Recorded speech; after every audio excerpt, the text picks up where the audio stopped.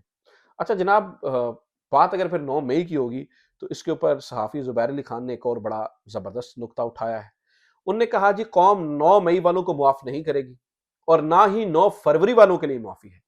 جو 9 مئی میں جو کچھ ہوا وہ قابل مذمت ہے, لیکن جو 9 فروری کو ہوا کہ قوم کے مینڈیٹ کے اوپر ڈاکہ ڈالا گیا, چوروں کو عوام کے سر کے اوپر بٹھایا گیا, کیا اس چیز نے قوم کو ڈیوائیڈ کیا؟ کیا اس چیز نے قوم کی معیشت کو تباہ نہیں کیا؟ یہ اب سوال اٹھ رہے ہیں اور یہ جرنلسٹ اٹھا رہے ہیں, ٹھیک ہے, اور یہ ساری چیزیں ہو رہی ہیں.